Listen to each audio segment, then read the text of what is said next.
Now, the greatest radio shows of all time.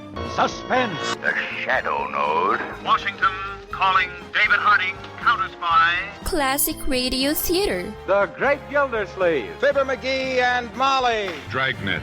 Gunsmoke. The Lone Ranger. Now, step back into our time machine with your host, Wyatt Cox. Good evening, friends of the Inner Sanctum. We start off this hour with Western Adventures. We head for Dodge City, Kansas, and an episode of Gunsmoke starring William Conrad as Marshal Matt Dillon. This episode from January 9th, 1954 is entitled Joke's on Us.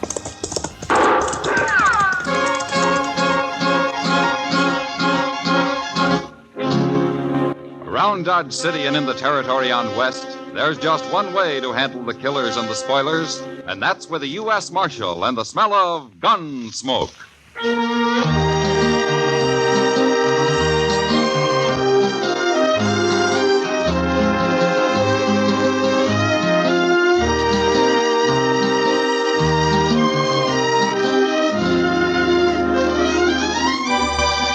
Gunsmoke, starring William Conrad. The story of the violence that moved west with young America. The story of a man who moved with it. Matt Dillon, United States Marshal.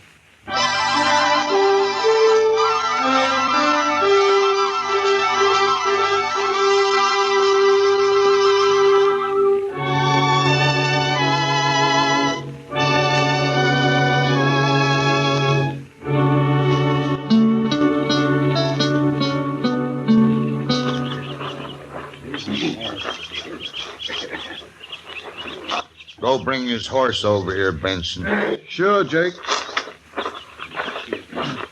Wait till we get him up on his horse before you tie that rope, Duval. There'd be too much slack otherwise. Yeah. We couldn't hang you very good with your feet touching the ground, could we, Tillman? No, Jake, you couldn't. We've been neighbors a long time, Tillman. If I could figure some way to make the noose bust your neck, I'd do it for you. It's all right. But you get to hanging, I could put a bullet in you. I'd be beholden to you. Okay, I'll do it then. Would you drop by and tell my wife on your way home, Jake? Sure. I figured on doing that anyway. Thanks. I always liked you, Tillman. Kind too bad about this. Sure. Sure mighty calm for a man with a noose around his neck. You men got your minds made up. Well, we can't have no man stealing horses around here. Would none of us feel safe less than we caught and hung them. I reckon I'd feel the same way, Jake. Of course you would. You'd hang me just as fast if I'd done it. I would. Only difference is I'd want to be awful sure it was you that done it. Oh, I'm sure. Heck, we caught you red-handed, didn't we?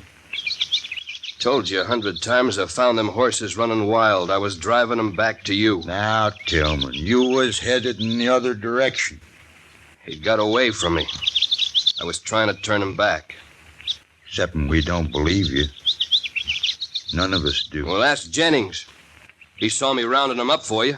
Jennings ain't here. Well, why don't you find him? Can't take the time. You delay a hanging, the first thing you know, the man's got loose. It just encourage horse thieving. Like I said, you got your minds made up. We gotta protect ourselves, Tillman. Here's his horse, Jake. Get mounted, Tillman. Sure.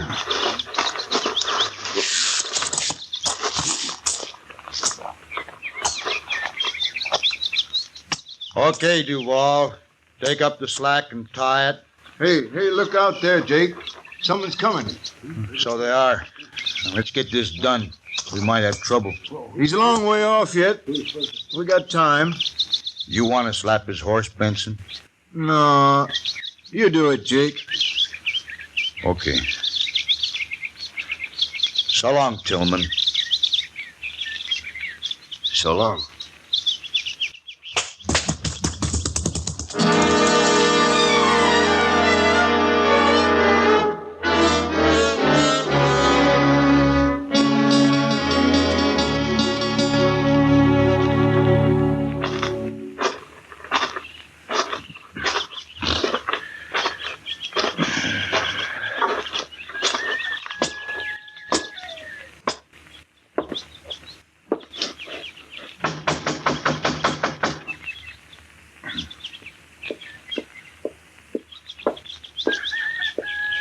Hello, Jake. Hello, Miss Tillman. Come on inside. Oh, thanks, ma'am. I'll stay out here. Suit yourself. My husband ain't here, Jake. He's out in the prairie someplace. I know. Clave's around, though. Want to see him? No, I wanted to see you. Me? What about? About your husband, Miss Tillman. Something's happened to him. Well, it was like this, ma'am. You know, me and Duval and Benson's been losing some horses lately. I heard. But Tillman ain't, somehow. And when we caught him driving a bunch of mine this afternoon, we figured it was him who's been stealing them. I don't believe it. My husband's an honest man. I know that. Now, Jennings saw him rounding them up where he found them running wild on the prairie. I guess whoever had stole them got scared and left them there. Where's my husband, Jake? That's what I want to explain to you, ma'am. Jennings come and told us about it, but he got there too late. Too late? We'd already hung him. Hung him? Yes, ma'am.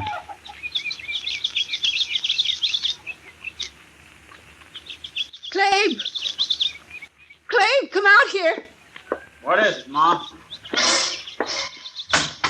Well, hello there, Jake. Hello, Clabe. Tell him what you done, Jake. Done? Clabe, we hung your old man this afternoon. You what? We hung him for stealing horses. Pa? They found out he didn't do it. After. Yeah. I guess the joke's on us, all right. Wait, Ma. He's kind of upset, Clabe. You better go with her. Somebody ought to kill you, Jake. Now, don't talk like that. I said we were sorry. I gotta get home. It's kind of late. So long.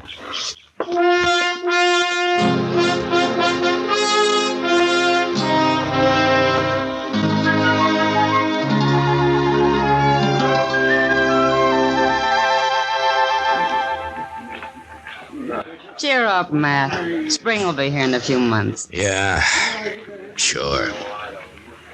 You're still bothered by the Tillman hanging, aren't you? He was lynched, Kitty. All right. Lynched. You'll never find out who did it now. That was nearly 3 weeks ago. Well, I got a pretty good idea who did it.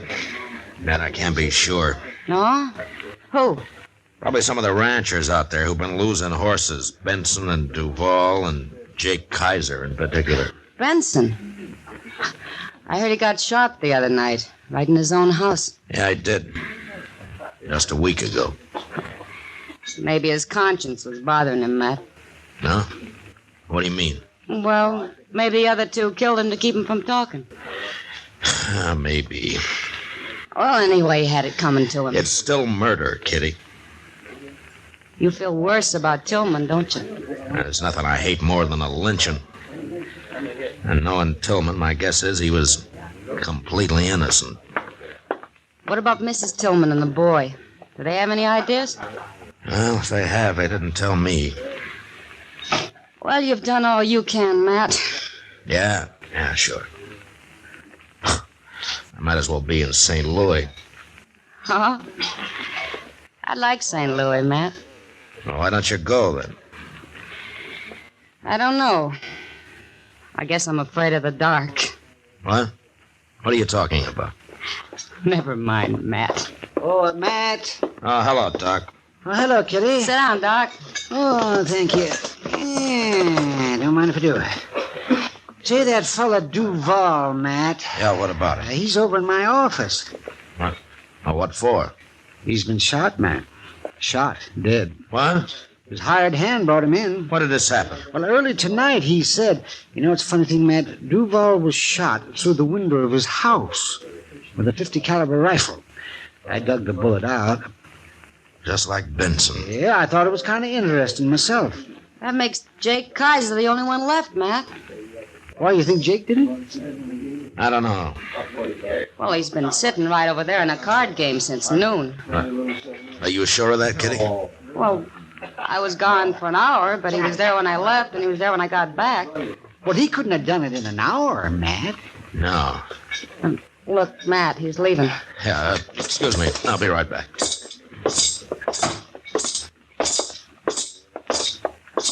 Oh, Jake. Hello, Marshal. Jake, let's sit down a minute, huh? I want to talk to you. Sure, Marshal. What's it about? Here's the table.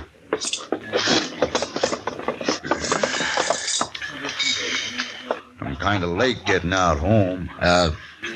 Jake, Duvall was shot tonight. He was? Yeah. Killed the same way Benson was. Same way, huh? Uh-huh. You, know anything about it? I'm beginning to, Marshal. Is that Tillman boy, Clabe. I know it is. Why would he do it, Jake? Oh, he's crazy, that's why. Marshal, I'll tell you. Clabe's took it into his head that we hung his old man. Oh? How do you know he has? I saw him right here in town this morning. And he was here last Saturday, too, come to think of it. You talked to him? Sure. And he keeps saying that we done it. Why? Don't you believe anything he says, nor Miss Tillman either. They're both liars, Marshal. I've known them a long time to be liars. Jake, did Clabe threaten you? Sure he did. You go arrest him, Marshal. There's not much evidence. I just told you. Yeah, I know. You mean you ain't going to arrest him? No, not yet. Well, he ain't going to shoot me. I'm going to go kill him on the way home. Right tonight. You're talking to a U.S. Marshal, Jake. Oh, yeah. Well, all right, then you do something about it. I will. But you got any ideas of shooting him out of your head? If you'll arrest him, I will. And don't you forget what liars they are out there. You leave it to me, Jake. You hear? Sure. Not for long, Marshal. Not for very long.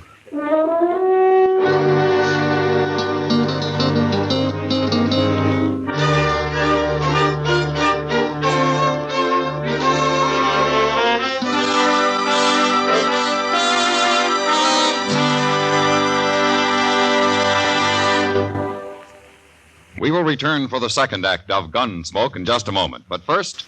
January 9th, 1954, Gunsmoke on Classic Radio Theater with Wyatt Cox.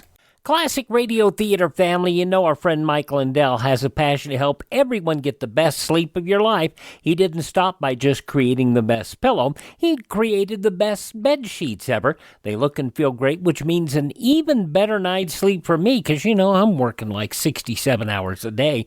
Now, Mike's offering the best deal on his Giza Dreams bed sheets ever. You can get a set of Giza sheets for as low as $29.98. You'll never want to sleep on anything else once you slept on a set of Giza Dream sheets. A special offer for you right now. You can get a set of Giza sheets for as low as $29.98. Call 1-800-928-4715. Use the promo code Wyatt. Or go to mypillow.com, use the promo code Wyatt. It's good on anything on the website. That number again, 1-800-928-4715. Use my promo code Wyatt. Thanks for tuning in to Classic Radio Theater with Wyatt Cox. More of Gunsmoke, January 9th, 1954.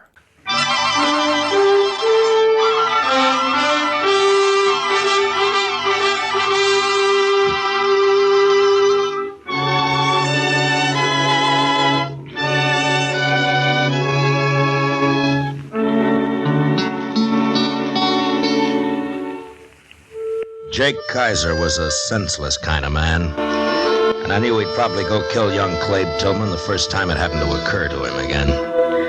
Still, I couldn't arrest Clabe for 2 murders just on Jake's word that he'd threatened him. I needed a lot more evidence than that, and the only way of getting it I could think of was from Clabe himself. So the next morning, Chester and I rode out to the Tillman place. It was only about 15 miles from town, and we got there early. I just don't understand these people, Mr. Dillon. Oh, what do you mean, Chester? Well, sir, if young Clabe was sure enough about Duval and Benson to kill him, why didn't he come to you and have him arrested? He's taking an awful chance this way. Well, nobody came to the law when they hanged Tillman. But maybe someday they'll learn to. Well, they won't if they can go on murdering each other and get by with it. Now, let's tie up here, Chester. Hold on. Oh.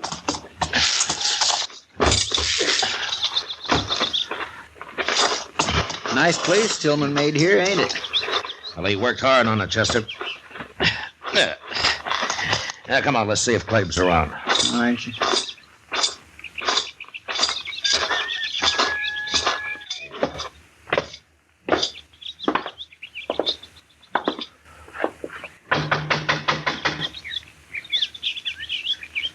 My, I'd like to have me a place like this.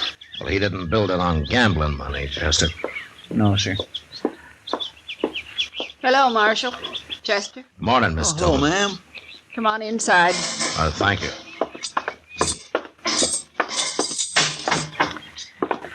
Sit down. Thank you. Well, I don't want to bother you, ma'am.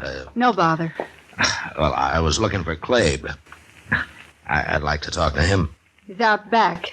He'll be here in a minute. Oh, good. Good.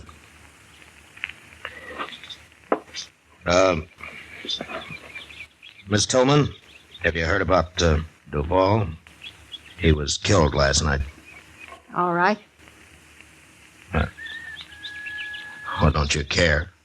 Several people have been murdered around here lately, Marshal, including my husband. Oh. Well, you think Benson and Duval were in on that? I didn't say they were. What about Jake Kaiser? You're prying, Marshal. That's the trouble with the law. It's always prying. What do you want Clabe for? Well, I thought he might tell me what he knows. You won't. We don't know nothing. And Clabe ain't shot nobody. He was in Dodge yesterday. Yeah, I know he was. I wouldn't put it past Jake to have shot Duval himself. Well, I've thought of that, too. Do you have any idea why he might have? No. Here's Clabe now. We got visitors. Hello, Clabe. Marshal? Chester? All right, Clabe. You, been hunting this morning? No. Put that rifle back where it belongs, son. Okay, Ma. I was shooting hawks with it yesterday. Left it in the barn. You should have brought it in last night, son. Sure. But, well, it was dark when I got back, Ma.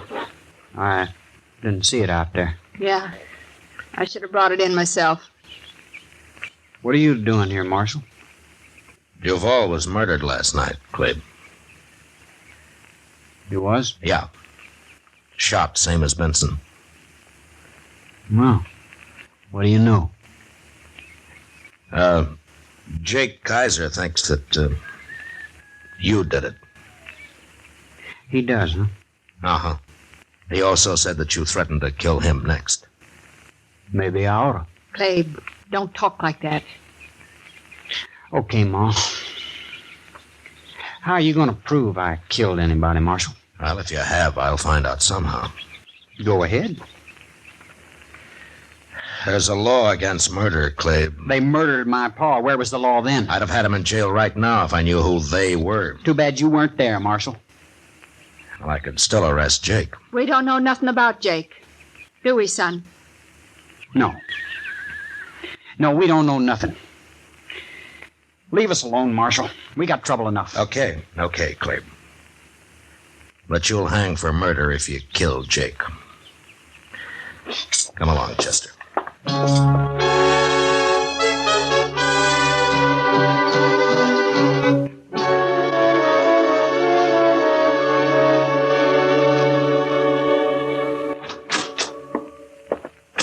I just saw him, Mr. Dillon, walking right up Front Street. Oh, Clabe? Yes, sir. It's Saturday, and he's back in town, just like you said he'd be.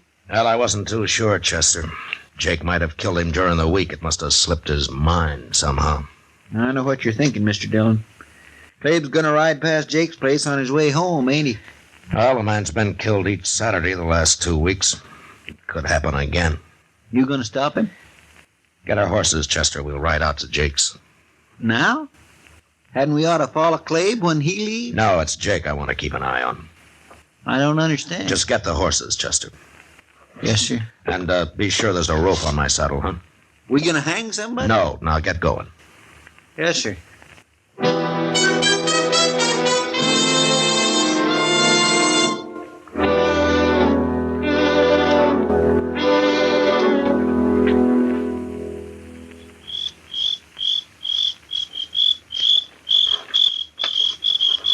Jake's just sitting in the house there. Plumb unconcerned, Mr. Dillon.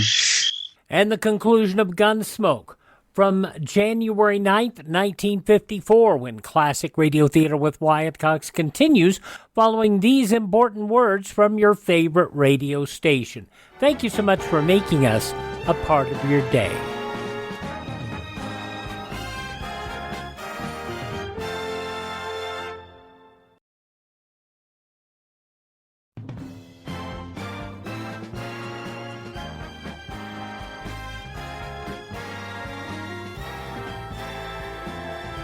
Now on Classic Radio Theater with Wyatt Cox, the conclusion of Gunsmoke, The Joke's on Us, from January 9th, 1954. Somebody just got off a horse out there by the corral. I thought I heard a horse. Gosh, I wish there was a moon tonight. Oh, it's better dark. Stay out of the way of my rope, Chester. You gonna rope him? Shh, quiet now.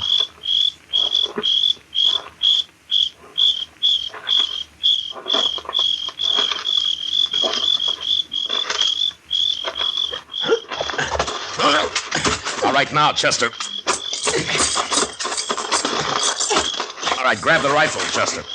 Yes, sir, I got it. No, don't let me go. Why, he's a woman, Mr. Dillon. Yeah, that's why I used the rope. All right, stand up now, Miss Tillman. Come on. You shouldn't have stopped me, Marshal. It won't do any good. 2 murders are enough, aren't they? I was saving Jake for the last. I wanted him to sweat. And I'll kill him yet. Who's out there? It's Marshal Dillon, Jake. Now put the gun down. What's going on here? Why, it's Miss Tillman. Yeah. She wants to kill you, Jake. A woman? That's a .50 caliber Sharps. I think that'd do it. You sure would. You killed Benson and Duval with it, didn't you? And I'll kill you if I have to use a knife, Jake Kaiser. A woman? Going around killing people. That's terrible. You hung my husband. One of the best men that ever lived. I told you it was a mistake. I said we was sorry. That's what I've been waiting to hear, Jake. No! All right, get his gun, Chester. Here it is, Mr. Dillon. All right, throw it away. With pleasure. Now, you're both under arrest, Miss Tillman. Well, as long as Jake hangs, too. He'll hang. What will Clabe think? He knew about this when he found your rifle in the barn last week. And I guess he figured there was no way to stop you. You found the only way, Marshal. I guess maybe I should have told you everything from the first. Yeah. Yeah, but it's too late now. I'm sorry. Don't you feel bad about it, Marshal?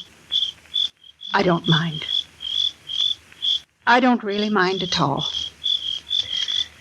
I know you don't, Miss Tillman. And that's the worst part of it.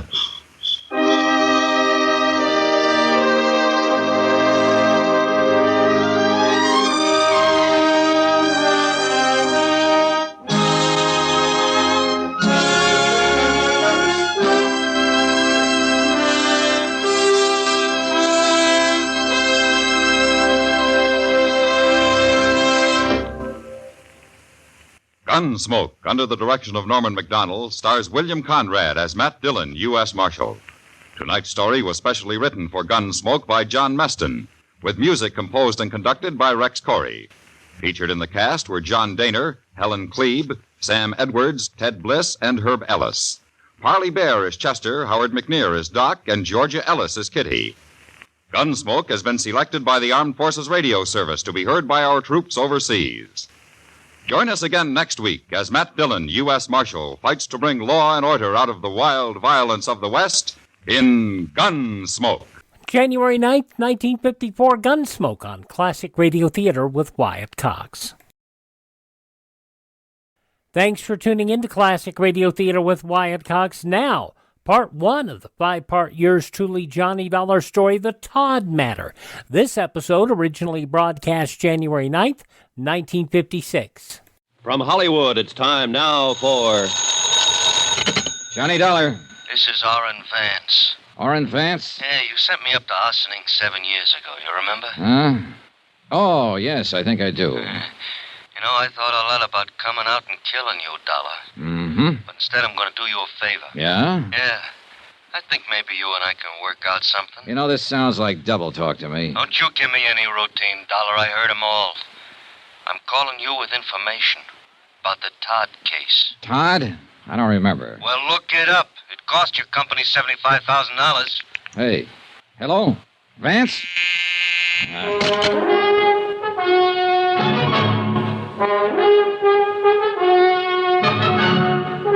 Tonight and every weekday night, Bob Bailey in the transcribed adventures of the man with the action-packed expense account, America's fabulous freelance insurance investigator. Yours truly, Johnny Dollar.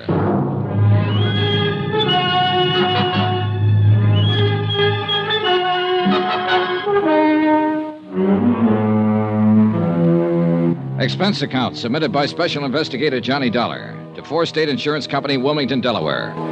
Attention, Mr. Don Freed, Chief Investigator, Claims Division. Since your office authorized me to conduct certain inquiries based on new information supplied by Orrin Vance, I am billing you accordingly.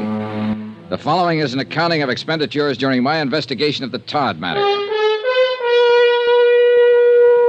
Expense account item 1, $1.85. One phone call to Don Freed in Wilmington, Delaware to discuss the burglary that had occurred 6 months before in the Long Island home of Norman Todd. The case was a complete stalemate. The police and the insurance investigators had been unable to locate the thieves or trace any of the loot, which included jewelry, silver, and wearing apparel that had been taken from the residence. I requested Don to forward whatever details they had, along with an accurate list of the stolen items and complete descriptions.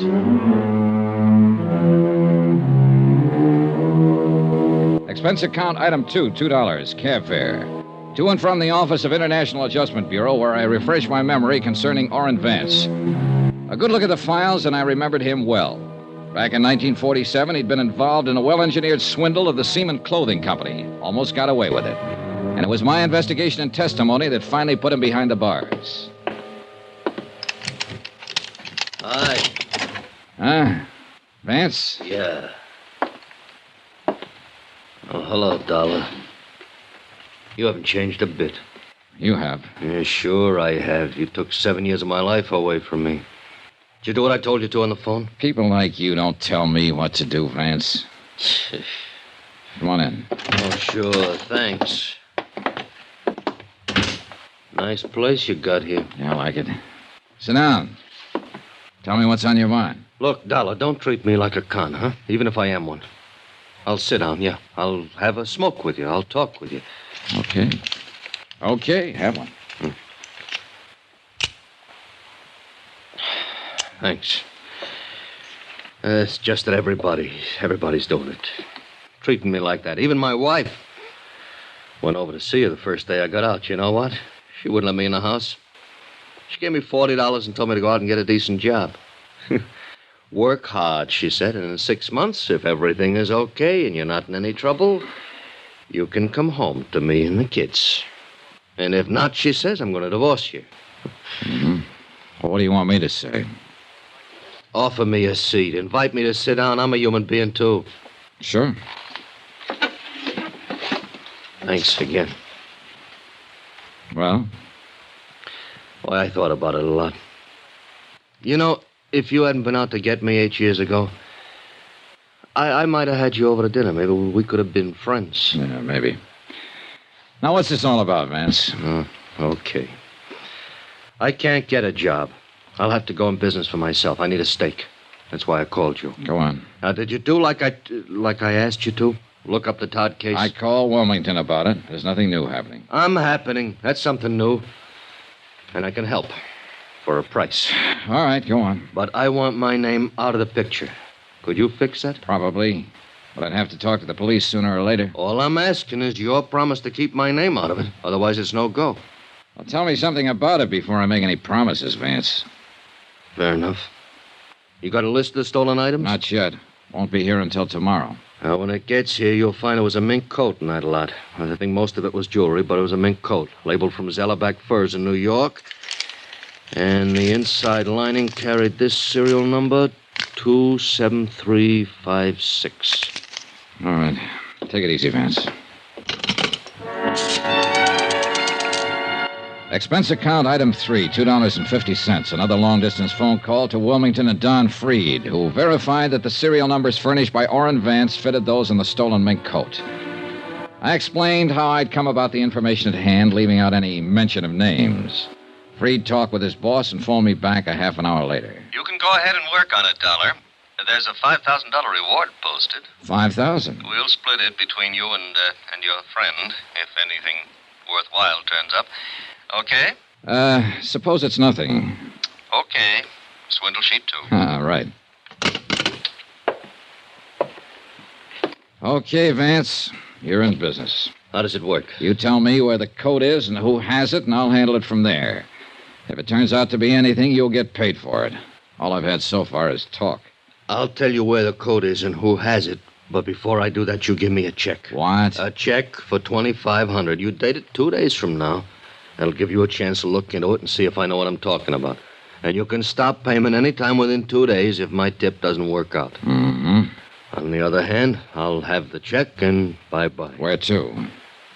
Homewood, Indiana. My plane leaves in an hour. I may want you around for some questions. No, I'll give you the tip. That's all. You ask somebody else the questions.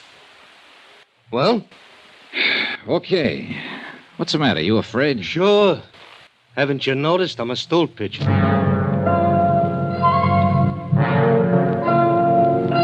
I noticed, and it worried me. But I arranged for him to have the post-dated check in return, for which he gave me a name and an address. Gloria Tierney, 1231 East 57th Street, New York City. Expense account item 4, $3, cab fare to the airport. I saw Orrin Vance off on a westbound plane to Indiana. 45 minutes later, I boarded Flight 37 for New York. Expense account item 5, $18.85. The cost of getting me from Hartford to New York. I checked in at the New Weston and went directly to the Metropolitan Police Station, where I asked if Gloria Tierney had a record. A check in the police files revealed that she was not listed.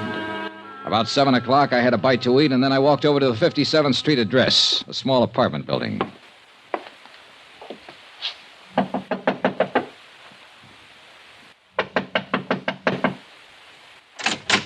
Yes?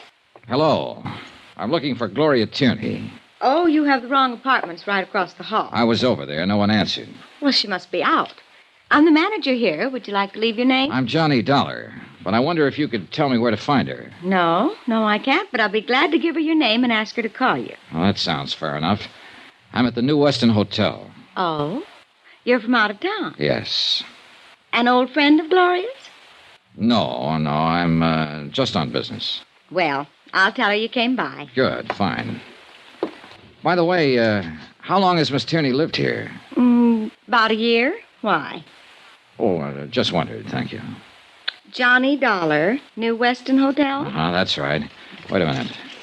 Here, take my card. Insurance? Sort of. The apartment house manager, it said Ethel Stromberg on the mailbox, smiled politely and closed the door. I went outside the building and took a plant across the street. I waited around for about 3 hours and saw no one go in or out of the building. I went back to my hotel. About midnight, the phone rang. Johnny Dollar. Hello, Mr. Dollar, please. I'm Mr. Dollar. You left word for me. I'm Gloria Tierney. Oh, yes, Miss Tierney. I intend to leave town, possibly in the morning, so I thought I'd better call you tonight. I hope it isn't too late. Not at all, Miss Tierney. What's it all about, Mr. Dollar? I'm an insurance investigator. I'd rather tell you about it in person. As I said, I expect to leave town tomorrow. Is it important? I think so, yes. Could I see you tonight? Well, I don't know. I could be there in 15 minutes. I don't understand. I'll come right over. Well, all right. I was there in less than 15 minutes, but things weren't all right. As a matter of fact, things looked all wrong. Gloria Tierney's apartment was darkened. She didn't answer when I knocked on the door. I tried it. The door was locked. Yoo-hoo. Now, look here. I don't think you have any right to bother Gloria. Oh, it's you. Hello, Mrs. Stromberg. Well, where's Gloria? I don't know. You don't know? She was waiting to meet you. Huh? Well, out here in the hallway. She came in tonight, and I gave her your message. And then she went in and called you, and then came back out and said you were coming by. Yeah, well, she's gone. Well, that's funny. Hey, tell me, did you hear anyone out here? No. Well, maybe she went down to the drugstore. Drugstore's closed. Well, yes. She'll probably show up. Yes, probably. You look worried, Mrs. Stromberg. I am. Gloria didn't seem like herself when she came in. Oh, what do you mean? Well, she was nervous and upset. I think she'd been crying. I don't know. Uh-huh. Oh, I hope she's all right. Yeah, so do I. You're sure she isn't outside waiting for you? No, I didn't see any. Well, I'll look again. Do you see her? Not a soul. Had she been drinking? No, of course not. What was she wearing, Mrs. Stromberg? Oh, she had her coat on. Her mink coat? Yes. Well, how'd you know about her mink coat? A friend of mine. I'll take a look around out here. All right. Oh, wait a minute. I'll come with you. You know, of course, she might have Hey, got... wait a second. Look, is that Gloria? Why, yes, I think so. Something's wrong with her. Yes. The girl crossing the street in the mink coat weaved slightly from side to side. As I got close to her, I could see she was a pretty girl in her late 20s, blonde hair, dark eyes. She hardly looked up as I came up to her, just stopped and stood there, weaving slightly. Miss Tierney? Yes. Yes. Well, can I help you? I'm Johnny Dollar. Please. Oh, come on, we better go inside. Yes. What is it? He struck me. He what? He struck me. And I... Oh, Mr. Dollar. Here, come on. Careful now. Sure. Oh. Easy. Easy now. Thank you. Thank you very much. You okay? Yes. Look out! That car! What? That car! No! All three slugs had hit her, and she fell back into my arms. By the time I could reach for it and get my gun out, the black Cadillac and whoever was driving it were out of sight around the corner. And there'd been no light on the rear license plate. Oh. Easy now, easy. Mr. Dollar, those were shots. What? Mr. Dollar. Call the police, quick. But yes, right away. You know, let's see if we can... Mr. Dollar. Mr. Dollar. Don't try to talk, Gloria. Don't try to move. We'll have help here in a minute. Oh.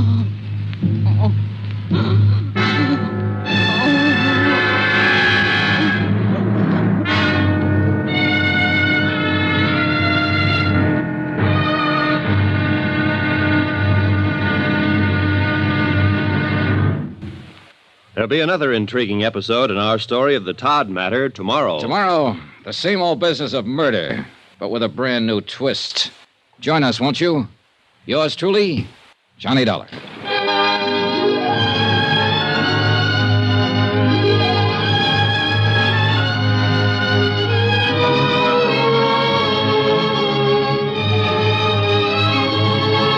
Yours truly, Johnny Dollar, starring Bob Bailey, is transcribed in Hollywood. Written by John Dawson, it is produced and directed by Jack Johnstone. Be sure and join us tomorrow night, same time and station, for the next exciting episode of Yours truly, Johnny Dollar.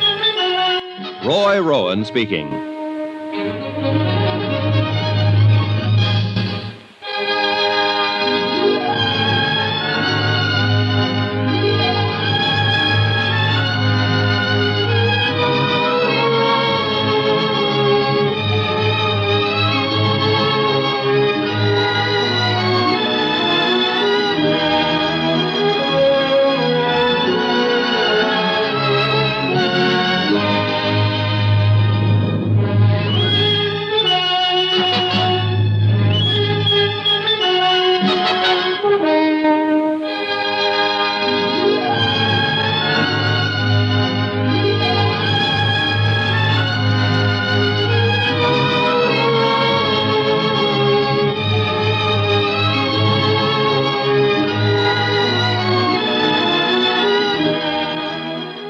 Looks like we've got our first murder, and it's only the first of the 5-part episode. Yours truly, Johnny Dollar, The Todd Matter, January 9th, 1956, here on Classic Radio Theater with Wyatt Cox.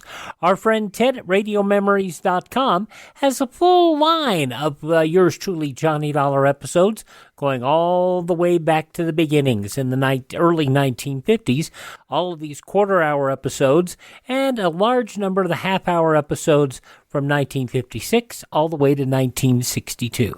On cassette, CD, or flash drive for your computer. Contact Ted, RadioMemories.com, RadioMemories.com, and please be patient. Ted's been a little under the weather, so take care of him, won't you please? Also, a reminder to thank this radio station and support their advertisers. It is their kindness and courtesy that allows us to be with you each and every time we roll around here on your favorite radio station. If you miss a day, you don't have to miss a single episode of our program. All of our shows are available on demand at our webpage, classicradio.stream. That's classicradio.stream. Stream our shows on demand. Learn about building a classic radio collection of your own. You can also contact me there. You can find our social media links. And you can also buy me a coffee. The buy me a coffee money doesn't go to buy me coffee because I'm not a coffee drinker. But it will help us acquire additional classic radio theater collections to bring to you here on this program, along with keeping our distribution channels wide open. That is at classicradio.stream. Classicradio.stream. Thanks for tuning in, and please tell all your friends the greatest radio shows of all time are right here at this spot on the dial. Classic Radio Theater with Wyatt Cox on your favorite radio station.